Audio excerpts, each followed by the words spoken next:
I'm Schall. I'm the Dean at NYU Wagner, and thrilled to be moderating this conversation and to be advancing all of our understanding about innovation in and across sectors. The Reynolds program is sponsoring this. This is the third event of the year and the 32nd, Gabe tells me, of the Reynolds program.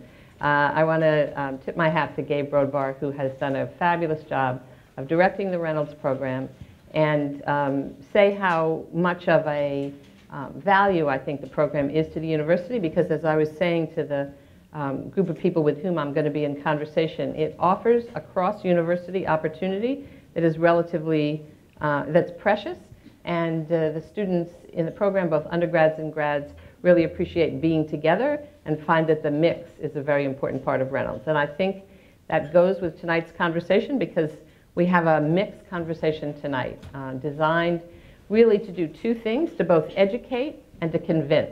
So the education part is relatively easy. These are three people with a huge amount of experience inventing innovation, executing it, and they will have lots to say to a group of people who are already on a pathway to doing that, about how it's done, what the risks are, how to manage the risks, what to look for, what are lessons learned. But the convincing part is really the reason I said yes to Gabe when he asked me to do this. Because I want every single person here to believe, when he or she leaves, that innovation is not sector specific, that it is not just an asset of the private sector. I want everyone here to believe, at the end, make you take a pledge, that you believe that innovation can happen in government as well as in the nonprofit sector, as clearly as you know that it can happen in the private sector. And this is a group of people who can convince you of that, and it will make me happy, and we'll have done our job. So I'm going to introduce each of these people. Their bios are in the programs. I'm going to introduce Josh Cohen first, because I met him most recently. And he's the managing partner of CityLight Capital, which described itself as a venture capital firm investing in USA-based high-growth companies dedicated to tackling some of society's toughest challenges. He and CityLight Capital are mission-driven entrepreneurs and investors, and they work in three areas: safety and security, education and information services, and energy and environment. And in addition to all of that, he created a nonprofit called Developing Minds. Michael and Linda I've known for many years, and I'm huge fans of both of theirs. I met Michael when he was the Deputy Budget Director at the New York City Office of Management and Budget, where despite being in the office of OMB, he tried to figure out how to make things work, not just to say no. He went on to be the Probation Commissioner, the Correction Commissioner. He's a professor at CUNY Graduate Center and at John Jay, and now it runs the Vera Institute of Justice, which is often described as a think-do tank, but is really known for its approach to innovation, about which we'll hear later. And Linda Gibbs really epitomizes innovation in the public sector. When we met, she was the Deputy Commissioner for Management and Planning at the City Department of Administration for Children's Services. And she then became the Commissioner of the Department of Homeless Services in the city, and is, of course, now serving as the Deputy Mayor for Health and Human Services. She's won an award for innovations. She is the master of cross-agency innovation and collaboration, and I know we have a lot to hear from all of our speakers. So we're going to have a conversation. I have a set of questions to ask. We're going to mix it up, and we'll leave time at the end for you to ask questions. Okay? So talk about, let's start out by talking about how the sectors work together and what the risks are that you think about when you start to work with another sector. So if you're in the public sector and you're about to do a public-private partnership with either a nonprofit or a for-profit, how do you think about roles? How do you think about the risks of that and the advantages of that from each of your positions? Josh? So we're not in the public sector. No, you're in the private sector. We are, so I feel like I'm the target. No, no, no, no, no, no. You're the example that everyone believes in, right? So you have an easy evening here. Cool, I'm done. Thanks. So repeat the question. So if you're now investing in private sector firms, are some of them working in public-private partnerships, or are they all working solo in their own sector? Yeah, in all cases, the government is a partner or an enabler or a client or all three. We don't think of them in terms of public-private partnerships. We just think of them as clients or partners or distributors or whatnot. Okay, so as you advise a company that's trying to achieve some result and that has the government involved somehow, whether as an enabler or a partner, how do you think about, do you have any general advice or concerns that the private sector firm needs to think about before they enter this relationship? Yeah, I mean, I'll give you an example. So we are investors in a company called ShotSpotter. And ShotSpotter's in the business of acoustic-based gunshot detection. So Wait, say that again? Acoustic-based gunshot detection. I don't understand a word of that. I'm getting there. So literally, none of those words do I understand. Give me a second. So literally, we have a series of network microphones that we put in inner cities throughout the U.S., and we have 5 cities internationally that listen for the muzzle blast of a gun. So a gun is fired, the sensors triangulate, and I can tell you exactly where a shooter's standing seconds after the gun goes off. Wow. We dispatch a police officer to that exact location.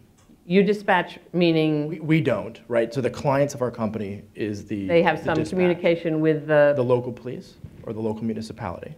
And they dispatch a police officer to that exact location seconds after the gun is fired. Right, so that's a perfect example. Yeah. So how did they decide which cities it might be worth starting with to partner with, or are they indifferent? Anybody who wants to buy this, it's fine. Anyone who has enough money, if they'd like to buy it, we're happy to sell it to them.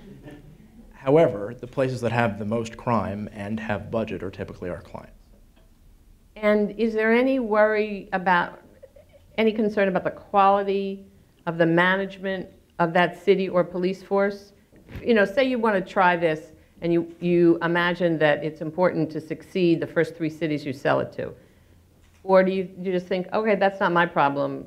Yeah, so this company's been around since the mid-1990s. We're in 60 cities in the U.S. Locally, we're in Newark, we're in East Orange, we're in Yonkers, Mount Vernon. We're not in New York City, but... Because? That's a longer conversation.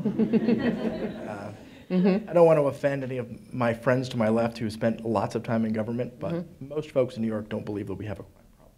There's also unique acoustics associated with buildings in Manhattan that we don't deal with in other cities. Right. But case in point, we're dealing right now with Detroit. Detroit is a troubled city. Right.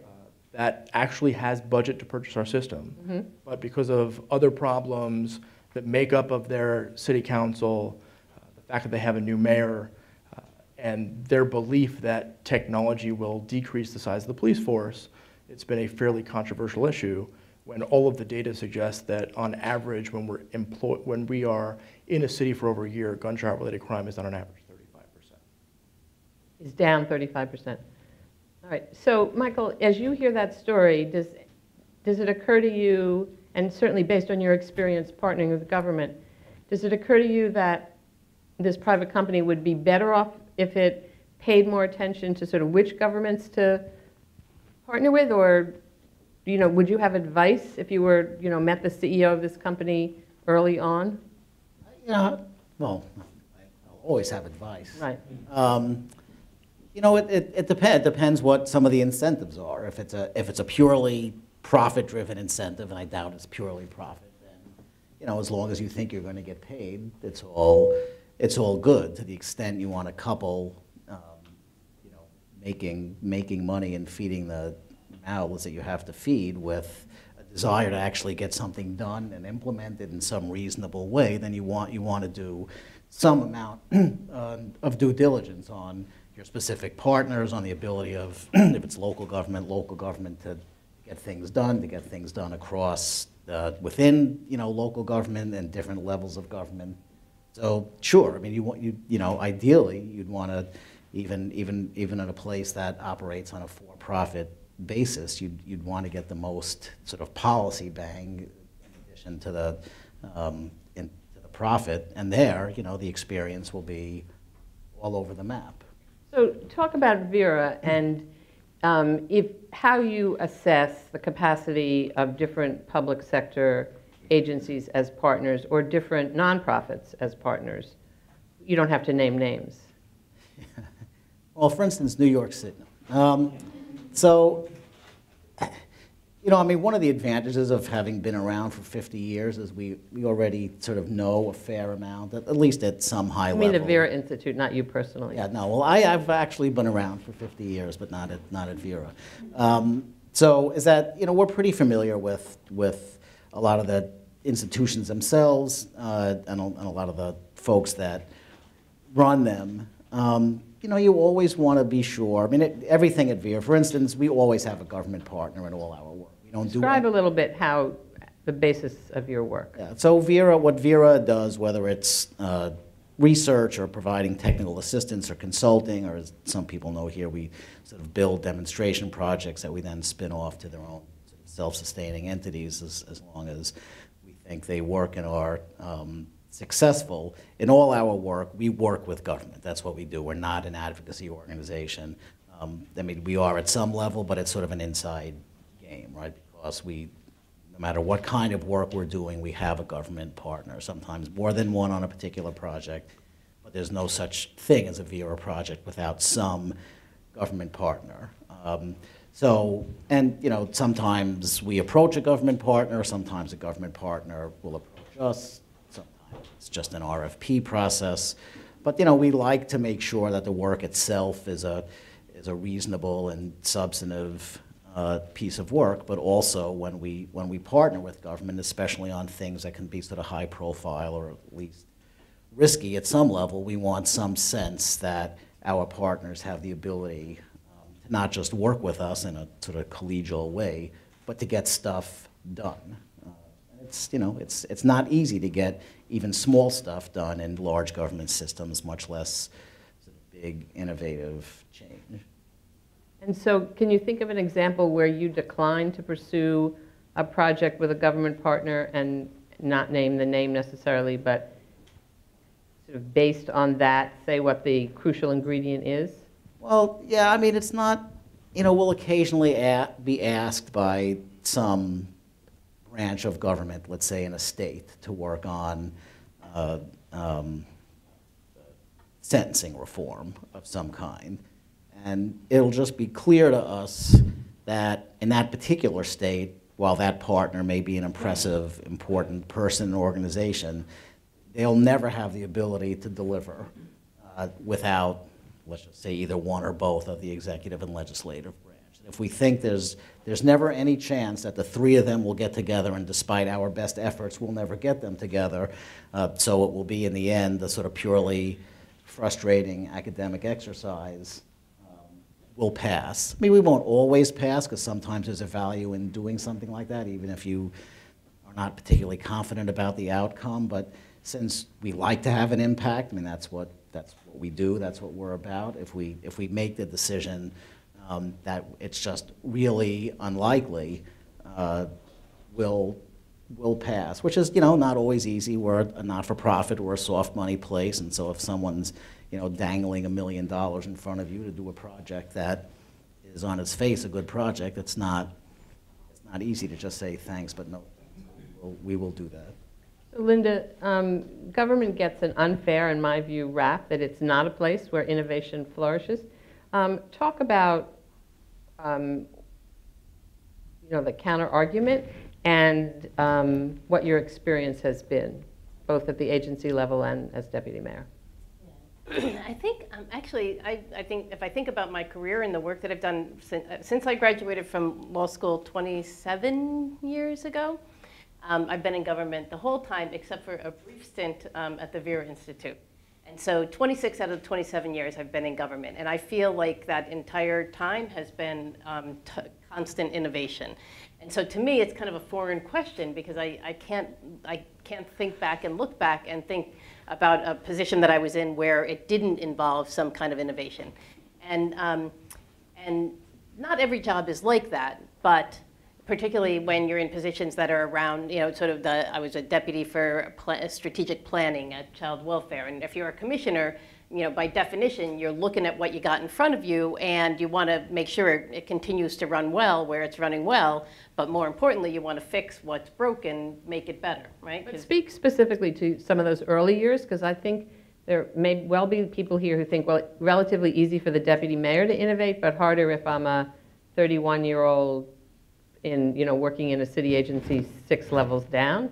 How's that likely to give me room to innovate? You know, I've had all different kinds of jobs. So one was I worked as a counsel at the Charter Revision Commission when they eliminated the Board of Estimate in the city.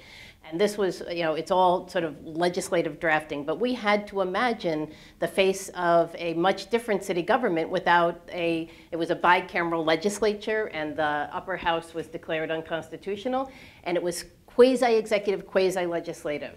And part of the social experiment was dividing those powers up, appropriately say, okay, this contracting, that's executive, give it to the mayor. This budgeting, this zoning, legislative, give it to the city council.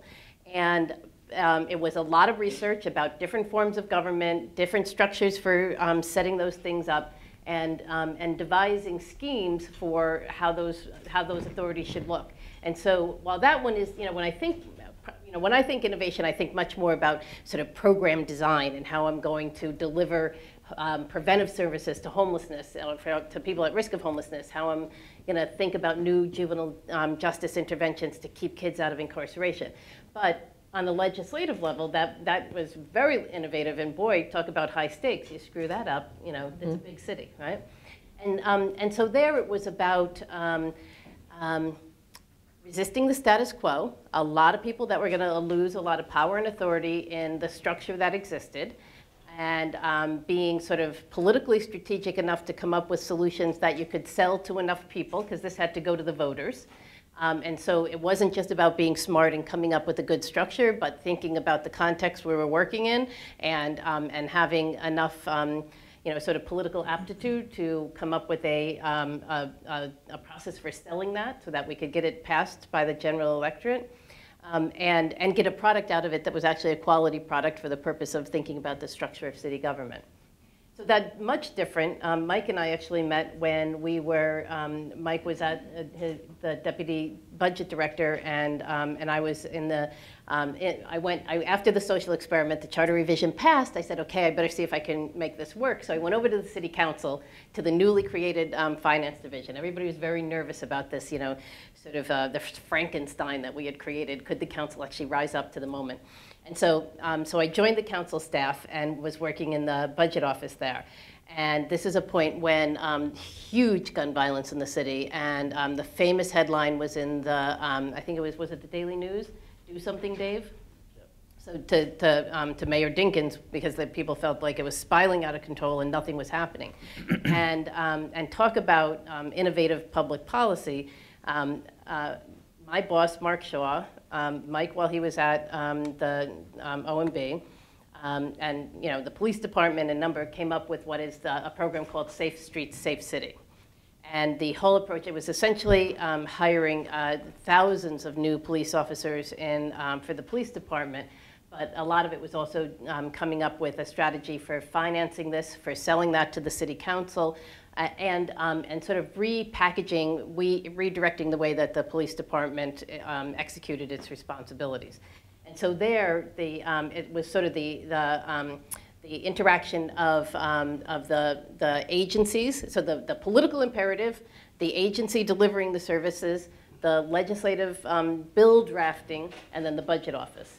And so that was, you know, a much different set of skills, and it was really about the delivery of services within a department in a very sort of high pressure cooker environment where the public was demanding action from the mayor.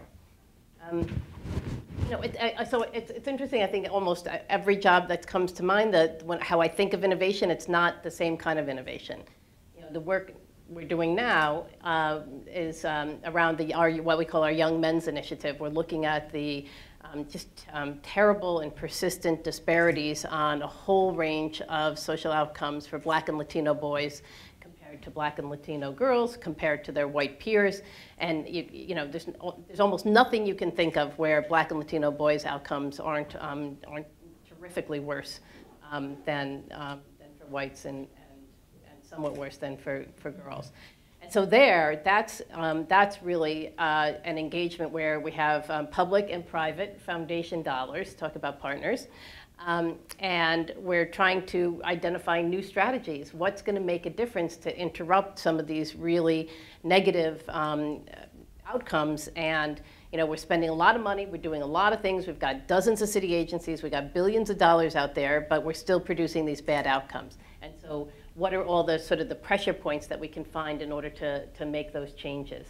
And so there is sort of actually structuring new programs and getting them off the ground, evaluation and testing to see, is this actually working?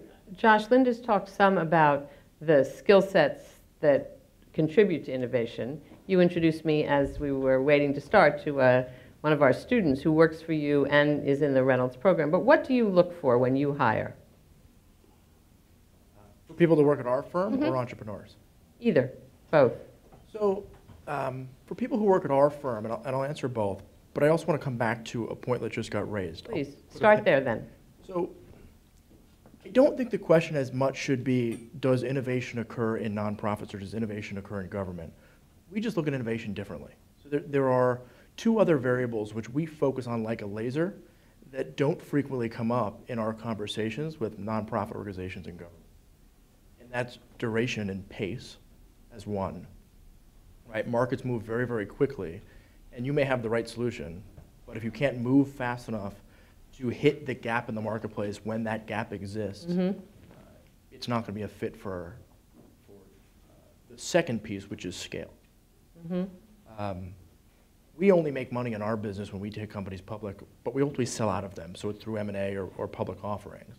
And both of those require sustainable business models, but also scale. They have to be large enough solutions where people will pay for them significantly more than what we pay to get into those deals. So because of both pace and the focus on scale, the government and the nonprofit sector have often been misaligned for companies that we're working on, especially at the earliest stages. So let's stick with that point because it's really interesting. Because the government, the pace is definitely different in the government, right? Nothing can move you know, in 10 seconds, right? It's a harder thing. But scale is something the government is good at, arguably, at least the way I think about it. Linda, what would you say? Yes, and there's reluctance when you've got a kooky new idea and you have no evidence that it's actually going to work to start it on a you know, sort of a widespread basis. And so that's where the more, I hate the word pilot because you can have pilots that go on for 10 years. I also hate the word pilot. Right there, right. Because you know, then they go on forever, and then you go to the budget office and you say, you know, look, it's great, I want to take it to scale, and they're like, well, let's wait till the 5-year report comes in and see if it's really working. So if I can't get enough, you know, sort of wherewithal to make, you know, get something done at scale from the get-go, I like to call it phase 1. You know, and then it's like, when are we going to get that phase 2 then? But you know, so it's hard because we're such a huge city. If you're really going to do a major reform that is a new investment, and all your money's tied up in the broken system you're trying to fix, there's not new money to build a parallel system, and it's very hard to, you know, sort of do a turnkey operation. So you tend to, if it involves new dollars, it tends to require that it's a smaller, phased initiative. If it's policy, though, you can do that, you know, agency-wide, city-wide, and change a policy and retrain your staff who's doing, you know, the intake process to adopt a new policy. Agency. That's a useful amendment, I think, because the policy shifts can happen more quickly than the program shifts, right, is your point. But I don't hate the word pilot, but I am interested in this question of when do you start small? I'll give you a second word that I don't like. Okay. Jurisdiction. Uh-huh. Why?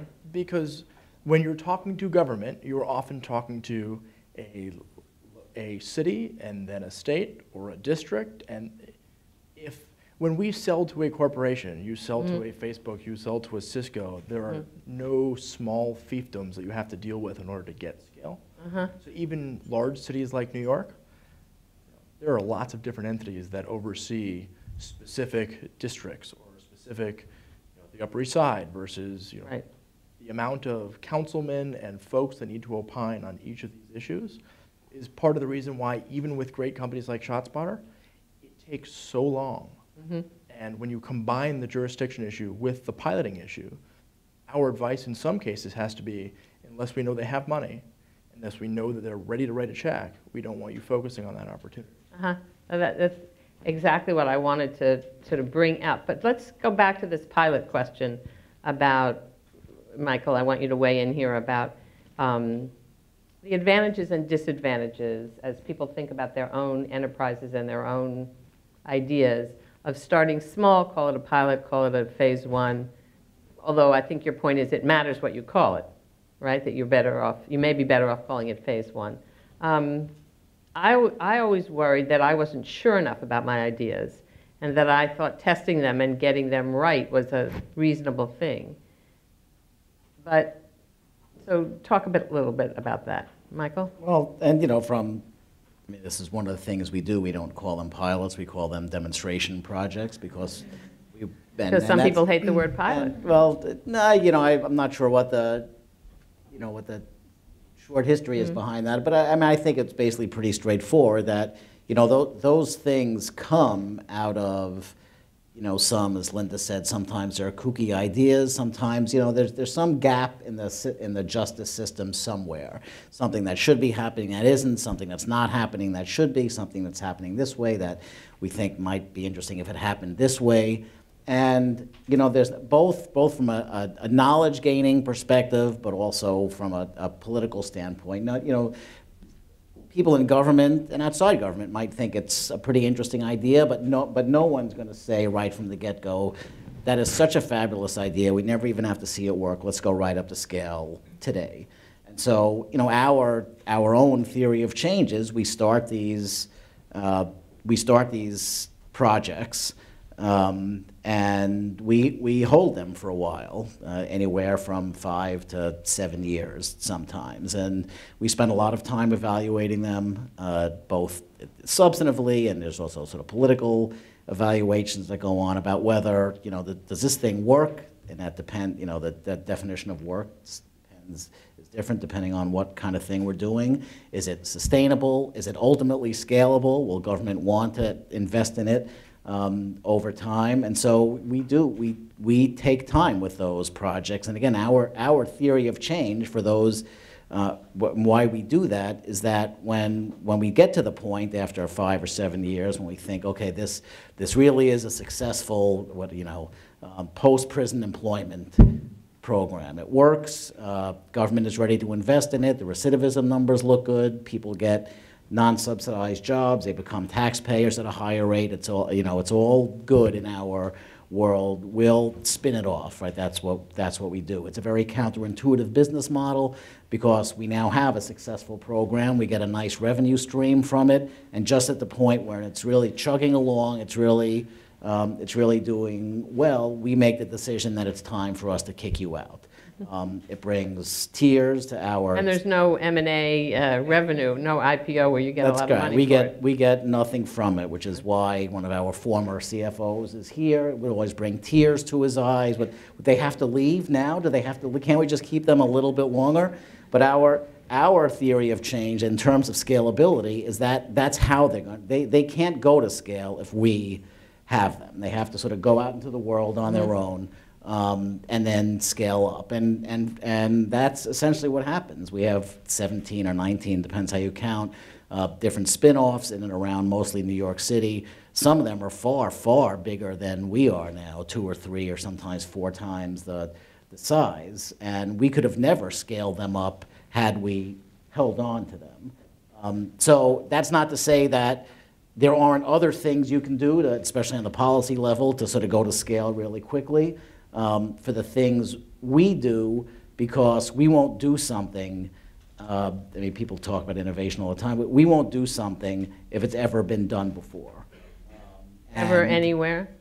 Certainly in the U.S. I mean, occasionally we'll find some, some place somewhere where something is being done, but we won't replicate really good programs somewhere else. That's a good thing to do. We just don't do it.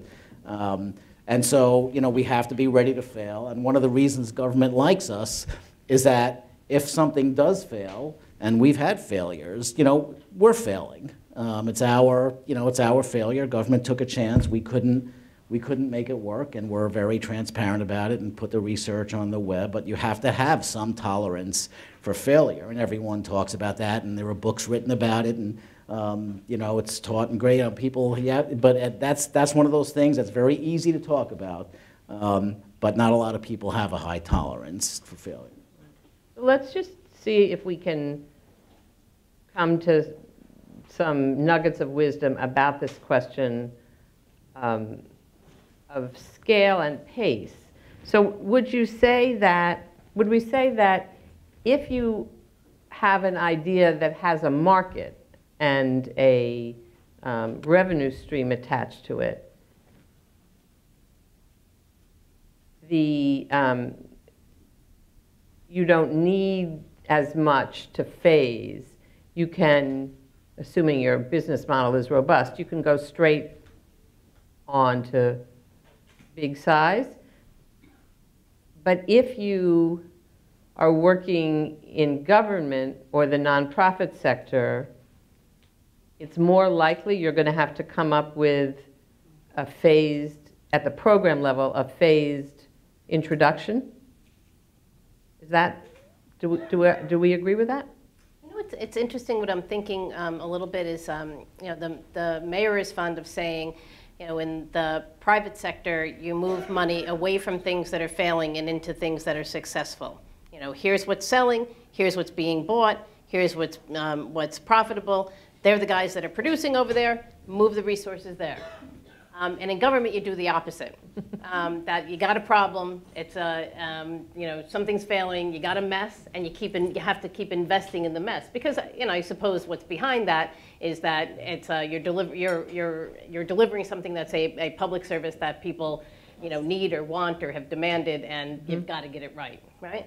But there's a different shift there, and so if you think about the Young Men's Initiative, we started with a problem, the disparity in social outcomes, and we're trying to come up with solutions, but we're very unsure about some of these new ideas. And you do, and I completely agree with Michael, and government doesn't always have enough stomach for failure, and you need to have that if you're going to really experiment. But if you're going to really experiment, you're going to try stuff that you're not sure is going to work, and you owe it to the public not to try $1 billion worth of a kooky idea, or a really sound. You gotta sort of be responsible, but also try to do it fast enough that that you're getting real-time feedback and can catch the evidence of what works and try to move it forward, because you've got real problems you want to solve. And of course, you're working in a political environment with an elected leader who's got to be up in front of the voters on a 4-year cycle here in New York City. So Josh, you you looked as if you didn't agree with my sum. Say what you... I don't. Back. Okay, please. I think markets play a role, but I think the more important variable is the velocity of data. I mean, we live in a world where, if you believe Vint Cerf, the internet's going to double every 18 months. And the feedback loop for figuring out whether or not things work can happen in seconds or minutes or hours or days or weeks, as opposed to 5 to 7 years. Mm-hmm. And I think that's going to have transformative changes in every sector. Really interesting. I think that the private markets have been faster to adopt that and to realize it. Mm-hmm.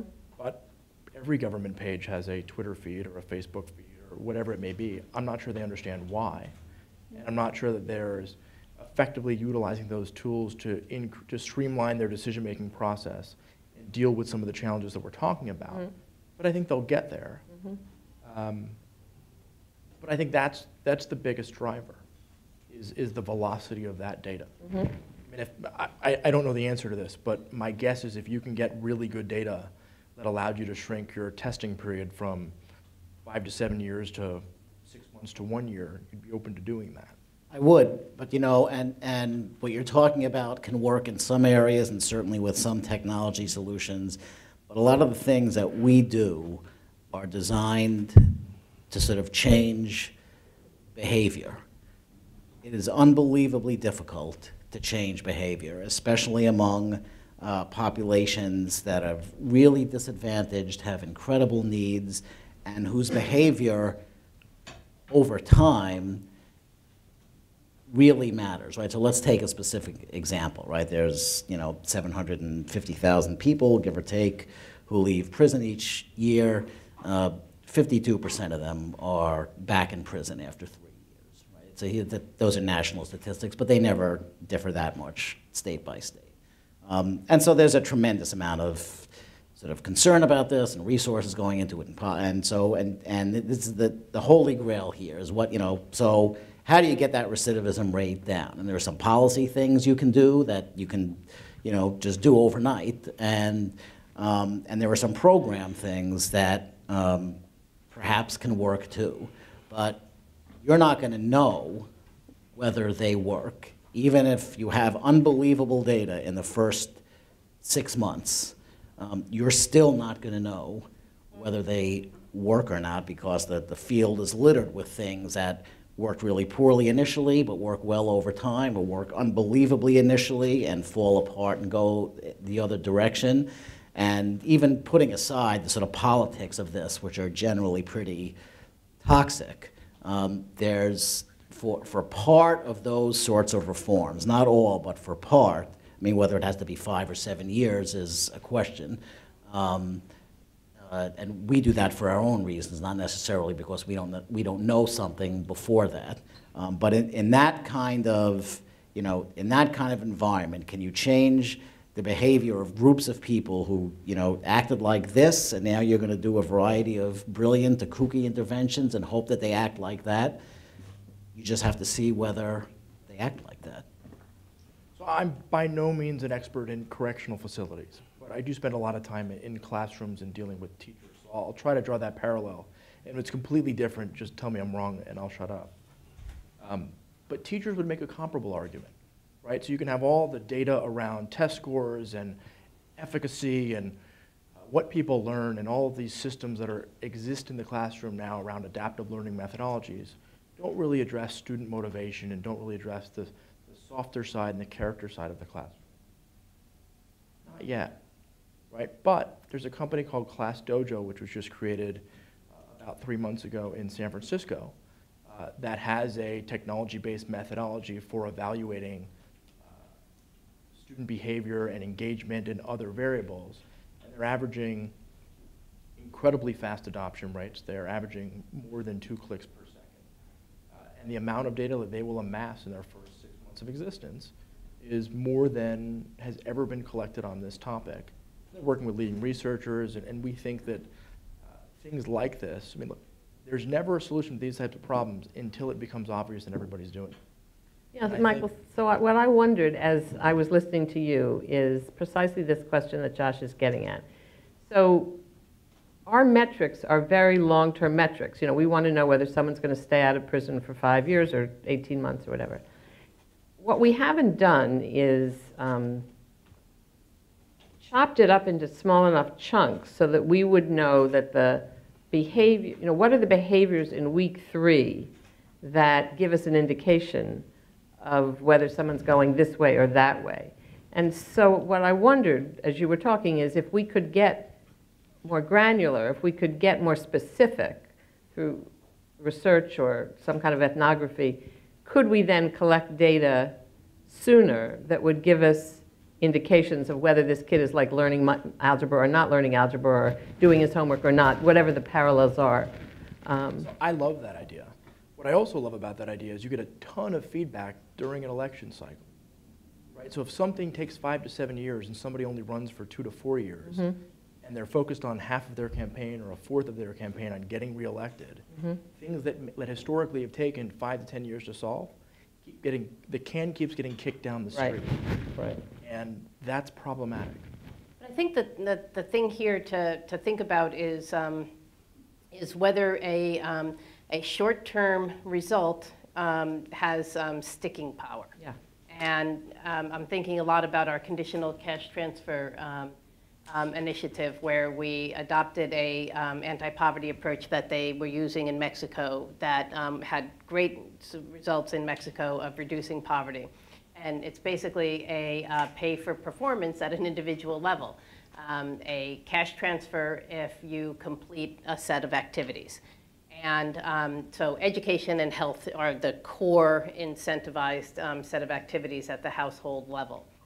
And the big debate was, okay, so let's say we showed poor results at the elementary school level, mediocre at best results at the middle school level, and pretty good results at the high school level. And this was with data that was turned out in sort of real time. We had the attendance data within 6 months. We had the grade data 3 months after the test period. The question is that improvement in behavior in the short term directly connected to the transfer of the dollars, the payment to the students, is that going to stick after the payment? 2 years later, right? 2 years, 5 years, right? Right. You're looking to change the long-term trajectory. And so I think part of it really is around longer-term behaviors and immediate gratification, immediate response to stimulus versus an intrinsic shift in attitude and behavior that will stay with the individual past the point of intervention. And in the social sciences, you've got to look at those longer-term issues. I'm very disappointed of some results I just read recently around one of our homeless programs, engagement of individuals, employment-related engagement of individuals in the shelter system, and it showed some really great. We were like, oh, amen, hallelujah! Look how great this program is, and that was based on 1 year and 2 year evaluation data. We followed these guys for 5 years, and at 5 years, their outcomes were exactly the same as individuals who didn't get the intervention.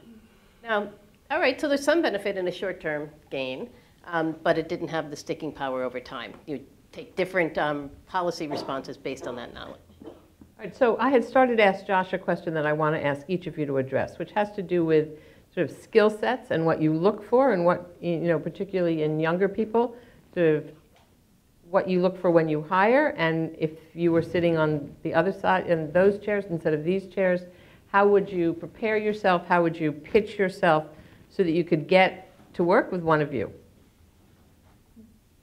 So we can go back to Josh and go down the line. So in two parts, the people we hire to work for City Light, in a very specific way, we look for complementary skill set. So we like people who have been entrepreneurs before, because ultimately we do three things as board members. We hire CEOs, we fire CEOs, and we advise on capital-related issues. So unless you have been a CEO or have dealt with a CEO for an enough period of time, your ability to advise a CEO with any level of credibility is compromised. Beyond that, on the capital-related issues.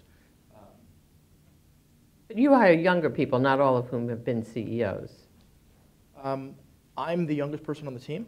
Uh-huh. I got my job because I started the firm. And you hired yourself. I did, yeah. It's the best way to do it.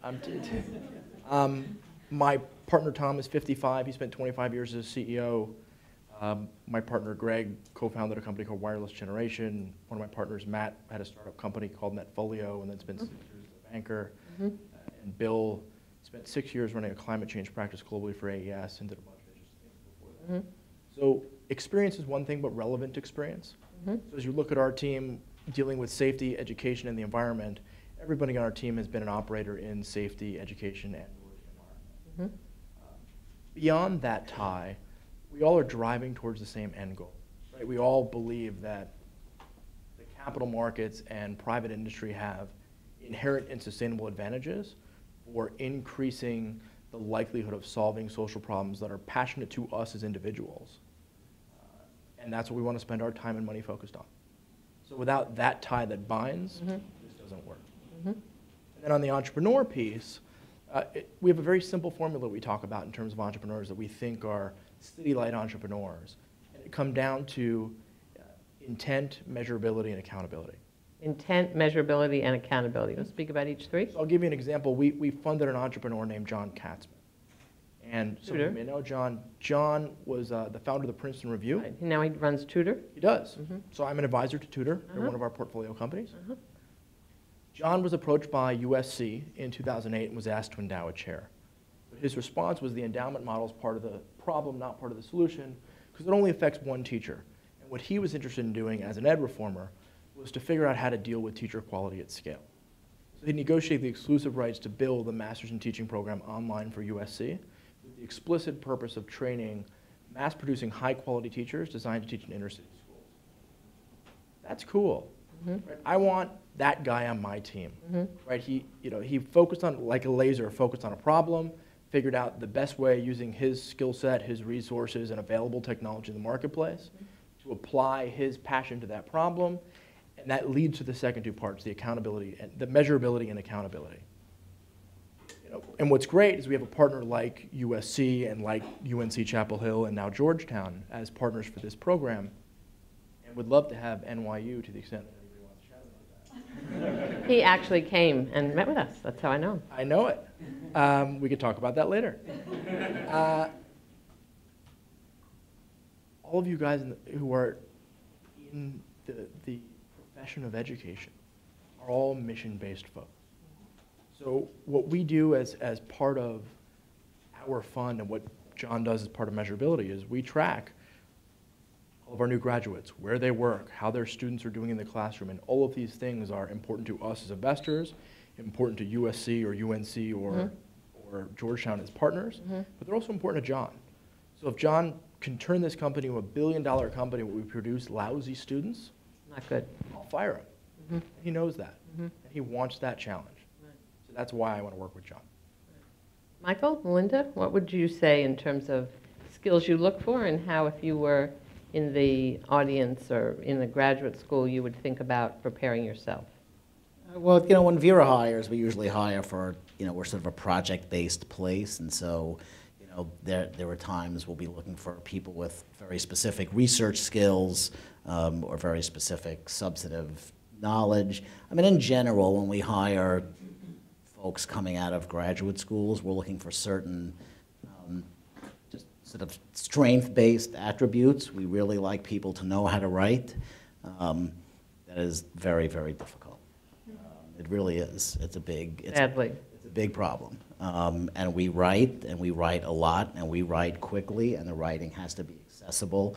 And it's, so we sort of torture people a little in our sort of interview processes about that, because it's really, and we'll work with folks, and we can always help people get better. But we like at least at some level an ability to be able to communicate, and that's in a lot of ways it's if we think in the end, even without any specific skill sets, if you're not the world's master of propensity scoring analysis, if you haven't been doing immigration reform for the last 15 years, we want to have some sense that you can think critically, that you can communicate with a vast array of folks, from elected officials to policymakers to community groups, and sort of think quickly on your feet and just be ready to learn. Because in a lot of ways, there's a lot of talk of innovation.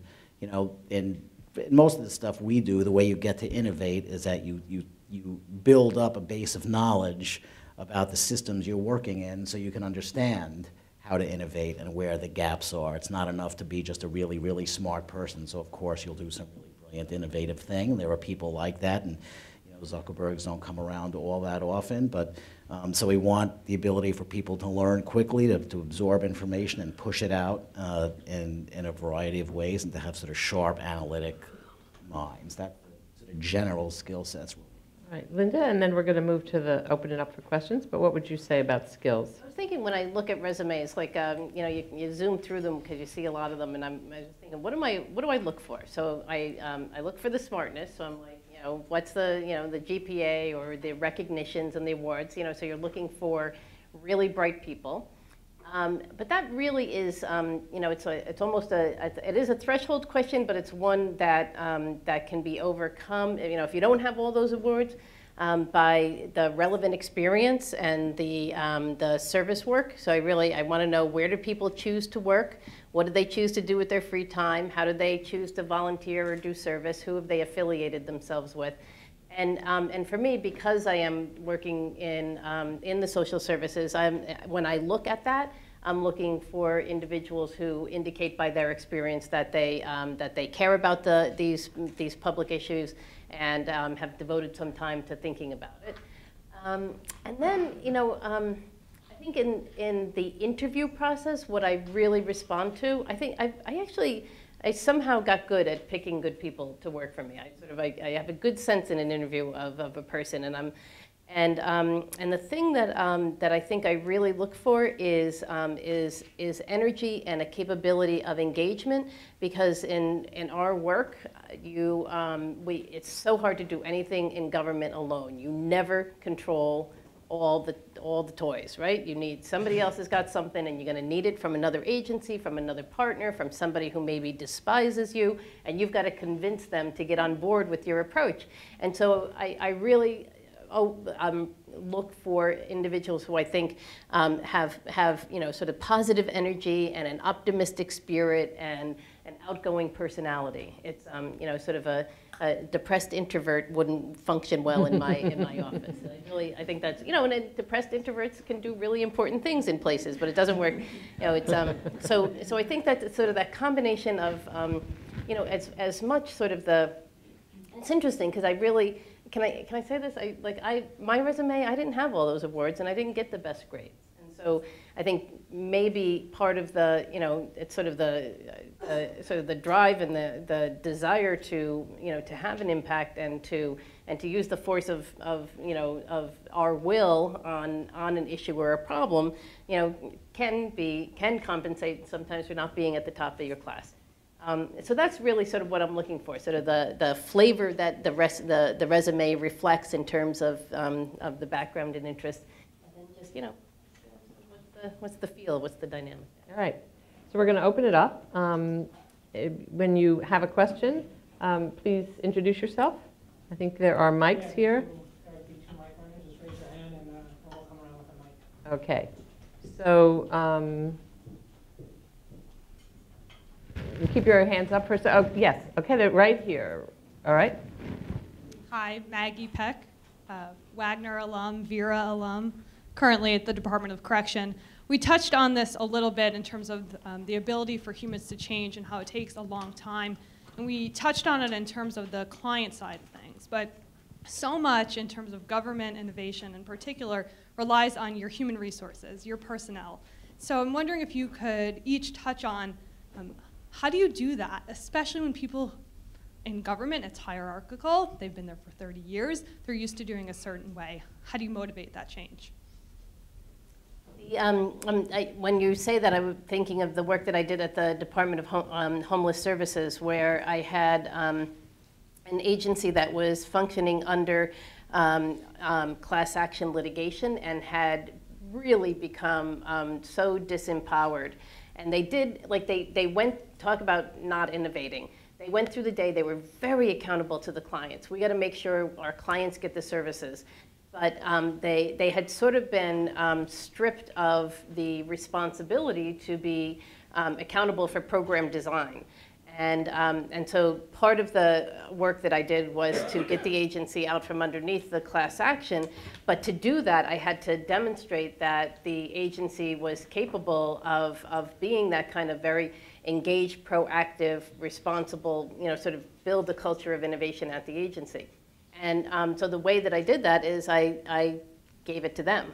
I spent a lot of time working to create a planning process, a very sort of participatory planning process where they were horrified first that I invited sort of the class action litigants into the planning process. So these are the evil empire who was, sort of barring our ability to do all these things and had taken that authority away, but I sort of brought some of those outside partners in.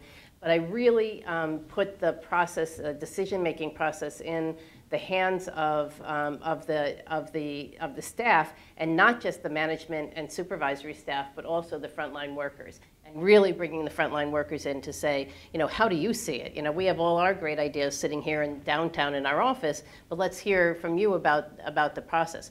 And there's a great example. I was actually being sued, talk about partnerships, I was being sued by my providers. They jumped on board with the class action litigants, and they were, so it was my providers and the litigants against, the felt at least against me alone. But I went out to sort of site visits, and you go and you talk to the workers that are in the hallways, and before I knew it, the frontline workers were actually telling me why they disagreed with the position their executive directors were taking in the litigation. And like, what we really need, and like, yeah, that's a mistake, that thing that they're doing. And so, so listen as much as you can to the front line and bring them in, and then suddenly they're like, oh yeah, we created that idea, we created that plan, and then sort of they adopt when they see the ideas are coming from their own experiences, they have a legitimacy, and then they sort of become part of that. I mean, I have a very similar story at probation, but a lot of the themes are the same. Actually, in my case, I went from being a deputy budget director to being probation commissioner. I'm not sure what I did in my life to deserve that, but because one of the last things I did as the deputy budget director was institute huge multi-year cuts to the probation department. But sort of made a deal with the probation department that we would put off the cuts and give probation the license to sort of totally restructure its operations as a way to sort of reimagine what else they could do to absorb the cuts and not just do the math and say, caseloads are going to go from here to here. And then the next day I was at probation and realized the idiots at budget didn't give us remotely enough time to do that. But similar to Linda, I mean, I didn't really have a plan, other than, my plan was to ask the people that do the work at probation to sort of do the redesign of the agency, right? And probation is a very interesting place that on paper, maybe other than the law department, it's the most highly educated city agency. Everyone has a BA, a lot of them have master's degrees, but it's also an unbelievably alienated, cynical workforce, right? They have impossible jobs, their work's insane, they're expected to do things that are ridiculous. And they're a smart, cynical workforce, and I think in my case, You're a perfect boss for them. You're smart and cynical. Exactly. So I think I might have been the 5th or the 6th commissioner in like 7 years, So you can only imagine, just keep your head down and this moron will be gone, in another couple of years. And it took, but it was a very moving process in some ways because it's a longer story that I won't even remotely get into, but we did need to restructure the entire agency's operations. And A, I didn't know how to do it. And B, even if I did know how to do it, it wouldn't have happened anyhow, right? You'd need the staff to do it. And that whole experience, it lasted over a couple of year period. But it was sort of the same. When it took a while for them to believe me that I was really asking them to do this, and I didn't really have a plan in my drawer that I was going to take out, and I would have done that. If I had a plan in my drawer, I would have done that whole thing, but I didn't. I really did want them to redesign the agency because they're the people that know this. And once they got to a point where they thought that they really could have a meaningful impact on the work and that we would really sort of listen, it was sort of moving in a lot of ways. I mean, they really sort of came up and participated in a way that they wouldn't have done otherwise. And I mean, I think that's a real truth. You know, I've always liked the people I work with in government. I think all of them, for the most part, want to do the right thing. They're constrained by all sorts of, you know, bureaucracy and politics. But I think when you give that staff the opportunity to do that and put some trust in them, you'll you know, be surprised by what you get. I mean, you happen to work in a sort of paramilitary place that sort of mitigates against that sort of stuff by its culture, but it's, you know, I think that the sort of will and expertise and passion is there if you know, sort of attend to it. Josh, anything you want to add? Yeah, I agree with everything that's been said, but you know, in a for-profit landscape, you have two inherent advantages. One is equity, two is access to capital markets. And people like to make money. Money is a fantastic motivator. So as you reward and incent people with equity, you curb behavior and encourage motivations that are consistent with desired outcomes.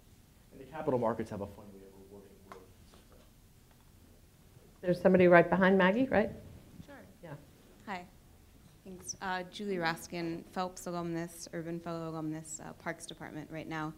I'm wondering if each of you, we've spoken some about the distinctions between the public and the private sector. I'd like to learn more about how they can work together and be you know, successful, especially in these sort of innovative or entrepreneurial projects. So I'm wondering if each of you could maybe speak to an example of a success and what you think made it a success. Well, Michael and I are actually working on something now that isn't. We can't say if it's going to be successful or not. But it's actually the closest. Let me just describe it. It's a new concept that's called the social impact bond. The idea is that you know, all the government dollars are tied up in the services that are there. There's no new money to do anything. In fact, you're doing less because there's less money. And so, how can you innovate? How can you get new ideas off the ground? Many of these new ideas are actually things that if they succeed would save the government money. But you don't have startup funds. So the idea of a social impact bond, which is not a bond, it's a loan, a pay-for-performance type of loan, is that private investors would bring the dollars to the table to fund the intervention. You would track the metrics to determine whether or not an improvement in outcomes result and whether that improvement in outcomes generates a savings to government.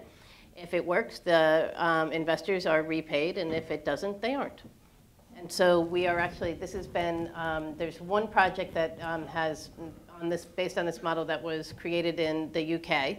And so we took a look at it, and we're working now on structuring something along those lines for the city. And so we're to probably get that off the ground in the next few months. And Vera Institute is our evaluator.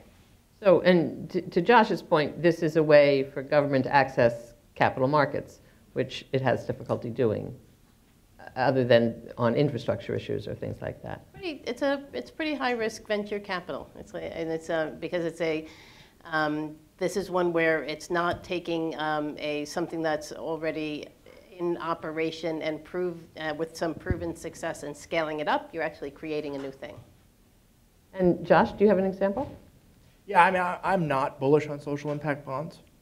Say why? You're taking equity-like risk with debt-like upside. When you start talking to investors in terms of returns, they expect returns. So I think it's a tough product to sell.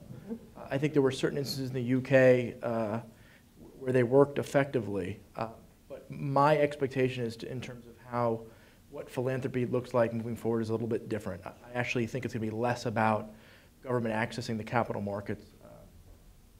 In these markets, government controls the capital markets. And more about having much more granularity and many more tranches and metrics that will trigger additional rounds of grant dollars, much like private industry conducts itself today in investment. Do you have an example of a successful, well, yeah, I mean, I started with one. So we actually did this as an experiment with some philanthropists that I've worked with historically, where we were working with a nonprofit organization and basically said, look, we're willing to put $1 million grant kind of out there in the marketplace. But if you can hit XYZ metrics, we'll make it $2 million. And if you can't hit A, B, and C, you owe us $500,000 back, and there was nobody who hit the bid. I think that will change. No one responded? Well, there was nobody who was willing to accept the offer because they're not wired that way. The incentive systems are just kind of misaligned, but I don't think that lasts forever. Mm-hmm. I think in this marketplace, I mean, it's a unique opportunity. I mean, government has, fortunately, had a tremendous amount of capital historically to deal with lots of social programs, and I'm not alone in expecting that those programs are going to get cut. Taxes will get raised and programs will get cut, which means that individual investors will have less capacity to participate on the retail level, and a lot of these programs will need to find other forms of income. So we are excited about the enhanced role that we think we will play in dealing with these social problems moving forward. And I think that the largest obstacle to doing that is around incentive systems and around communication. Michael? You know, I guess the way I'd answer that, I guess it's not really answering it, but you know, there are the examples you can find, as Linda said, are examples where the sort of incentives of both for-profit and government kind of are aligned. And you know, that's it. They're not always aligned, right? So that, you know, about I don't know now, maybe 30 years ago, you know, the entrance into the emergence of private capital in the field of corrections. You know, people realized that. Business people realized there was, you know, this country was spending billions and billions of dollars on corrections and prisons. It was going up each year, and you know, you don't have to be a sort of innovative private sector genius to look at that trend and say, let's get in this game, right? I mean, the government spends huge amounts of money. The government's inefficient. You know, we have to be able to do things better, and so you had the introduction of private capital into the world of corrections, right? Now that, you know, on one level, you know, you cannot, if there were different people sitting in this seat, they would say that that's been terrific because they can build prisons faster than government can, they can operate them more cheaply. You know, forget about what the results are. In a lot of ways in this field, no one really cares. So they can do things more efficiently. And so some would say, well, that's a great example. You know, a state has overcrowded prisons. You need a quick solution. You know, government can't deal with it. The private capital can come in and deal with that. On the other hand, in my own view, not surprisingly, is private capital's entrance into this field is just a disastrous development.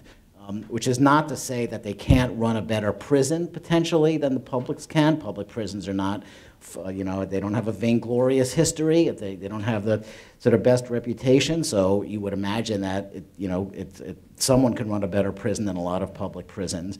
But what has happened, because their motivation is market share and more market share, that's what they do, that's what they want to do, their entrance into this field has led to more market share because they were incredibly successful at lobbying for tough on crime laws, more extended sentences, more mandatory minimums, anything that creates more market share, right? And God bless them, that's what they do. You know, if it wasn't prisoners, it would be something else. And the more market share, the more potential there is for profit. And so on the one hand, you might be able to argue, again, if I was someone else, you know, look at this prison versus this prison, look at the capital construction costs of this versus this. It's, you know, it's great. On the other hand, and you know, in a sort of more sort of 50,000-foot view in public policy terms, it's just been one of the most miserable developments in social policy in years. And so, you know, in some ways it depends where you're sort of sitting in this world, but that, you know, the incentives, that the matching up of incentives is the key piece of this, and the social impact bond stuff may or may not work, but it is one where in theory, you know, privates and government will have the same incentives. I don't think that's unique to social impact bonds. I actually think that's what the entire movement of impact investing is all about. Right? I mean, we view the world the same way you view the world. So to the extent that there was an investment opportunity in the corrections field that was designed to have a transformative impact on what was helpful in whatever the solution was, that's what we care about. And it has to have both of those components. And I think this is the first time where there's been a series of capital providers that are explicitly in the marketplace looking to do those types of things. And part of the reason why it's interesting for me to be part of this type of conversation is because we're not actively in dialogue, right? I'm not part of the conversation at the government level locally. I am federally. To know where the gaps are and to know where the opportunities are and make sure that we can benefit from your expertise and complement what you guys are doing. Right, it occurred to me as Linda was talking about the Young Men's Initiative or some of these really long-standing social problems to which we seek solutions, that I'll just take myself, I don't look to the private sector. You know, when I gather a group of smart people around to think, okay, what should we do? I was the Commissioner of Juvenile Justice. What should we do to help young kids in trouble? It never occurred to me to pull in the private sector as partners in inventing solutions. See, that's my dream, right? I want Sergey Brin and Larry Page, the next time they create a company, to focus on the corrections issue. Mm-hmm. Maybe they'll crack that nut, maybe they won't. Mm-hmm. But they've got resources and expertise and access to folks that don't exist in the landscape of folks focused on that problem today. Right. That's incredibly powerful. And that's part of what us being out in the marketplace and holding up a target saying, look, you could build a solution that affects this problem and make money, we're in. And there's nobody who's provided that target before. Other questions? Yes. Hi, my name is Leona Cohen. I'm in the Master's of Journalism program. I'm wondering if you can expand on the issue of failure. Innovation is based on this notion of taking risks, and in the context of cross-sector partnerships, particularly ones with whom you can get big money like corporate sector or philanthropists, how can you convince them to take on the social R&D with the risk of failure? You know, it's not an easy lift to convince anyone, whether it's government or private capital, to take on a risk of failure. You know, when there's sort of enough trust in those relationships to have those sorts of discussions, and I think a realization that if you're truly going to innovate, and you know, such an overused word that almost has no meaning now, it's sort of like restructuring was in the 80s and 90s. But if you're going to try new stuff, you have to be ready to fail, and that's one thing to say conceptually in the sort of precincts I live in.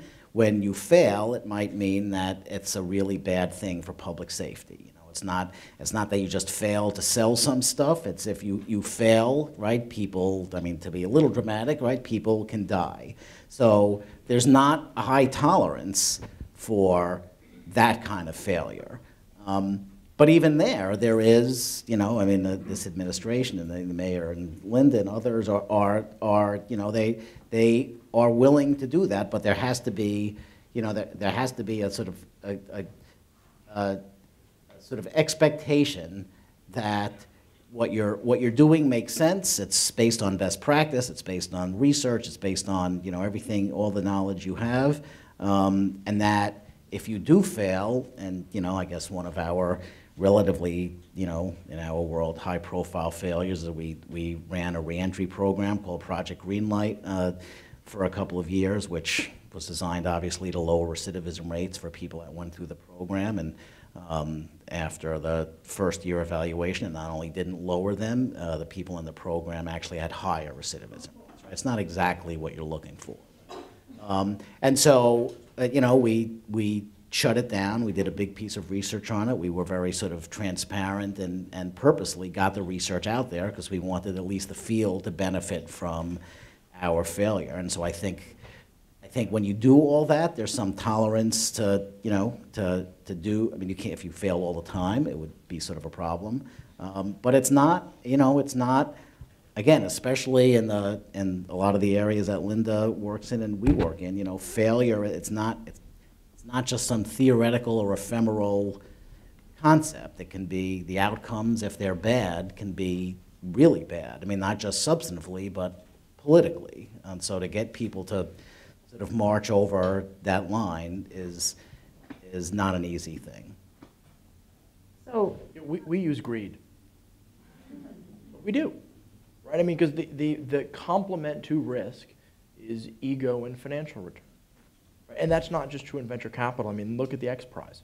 Right? They're using financial incentives to solve major and pressing social issues. If you look at the first X Prize, do you guys know the X Prize Foundation? So the first X Prize that was ever launched was a personal space exploration mission.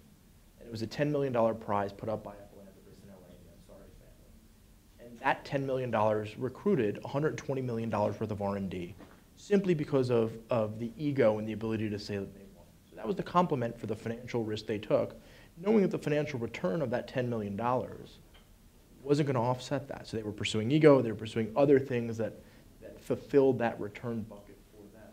And because of that, it launched a multi-billion-dollar personal space exploration industry. Right? So I think that there's always a balance to risk, and risk looked at in a vacuum is somewhat meaningless. So I'm going to come back to the point that Josh was making a few minutes ago about, really it's about the siloing of these problem-solving efforts. So if I'm right that it's more likely in government and the nonprofit sector to understand a challenge and to gather nonprofit and government folks together to try to figure out a solution and then go to the private sector to fund it. Is that a more, or do you, that's at least been my experience, right? And what would it take to shift that so that we were looking to the other sectors for the solutions, to be in conversation around the solutions?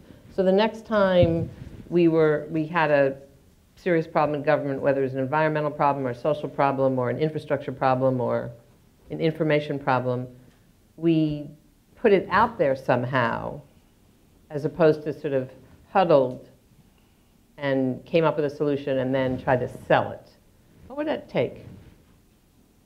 Well, I think this is the premise behind the White House Social Innovation Fund, where they invested $100 million, I think was the amount of money they put into a national innovation challenge. The nonprofits were solicited to come forward with solutions to social problems. They had to bring private dollars to the table to match the federal innovation dollars.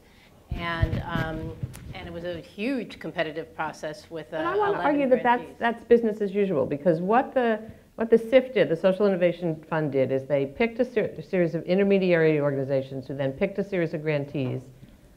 And then then they had to try to raise the money to fund the ideas, but they didn't say, we're going to focus on two social issues. It was a blank slate. Bring any issue, bring any problem, any issue. Yeah, you're right about that. Right? I mean, it was a clever way of funding nonprofit work, but it wasn't. It didn't ask Zuckerberg. You know, it didn't say, look, the problem we want to focus on this year is X, and who has really good ideas about it? Victoria? I'm Victoria Shire, I'm a Wagner alum. And works at Enterprise, and okay. Work at Enterprise. And so just as an example, it's what we're talking about, and Linda, you have permission to roll your eyes because I bring it up to you all the time. But if you look at New York City, and we look at the neighborhood of Brownsville, Brooklyn, which has social indicators all in the wrong direction and all the important things, and is a place where the city's going to pilot the Young Men's Initiative, or is piloting the Young Men's Initiative. So that's an example, perhaps, of what would it take to say to New York City or to the world, we need to do something in Brownsville, Brooklyn, right? There's too much gun violence, there's too many young men not achieving their potential, there's a problem in the schools, there's a problem with public safety, and we know how to fix this because New York City is a place that has, through community development, through private investment, through government innovation, addressed neighborhoods and improved social indicators. We've done it in Harlem, we've done it in the South Bronx, we've done it on the Lower Side. Why can't we do it in Brownsville? And to me, that's the problem I'm looking at right now. In my work, we are doing the nonprofit government huddle and not enough of the how do we get everybody focused to bring all potential resources. All right, so we're going to end on that note, right? We're going to end on this with a question, really. Sort of what would it take to have a serious challenge in the social sector, and how could you imagine sort of the X Prize for Brownsville? You know, what might it look like as each of us go about our work if we could imagine accessing the resources of other sectors, not just the sector we're in or the one we're most comfortable with, but the next time we call a meeting, the next time we try to bring a group of people to think about something, what would it look like if we really reached across? I'm going to leave it at that. I hope you enjoyed the conversation as much as I did, and please join me in thanking Josh and Linda and Michael.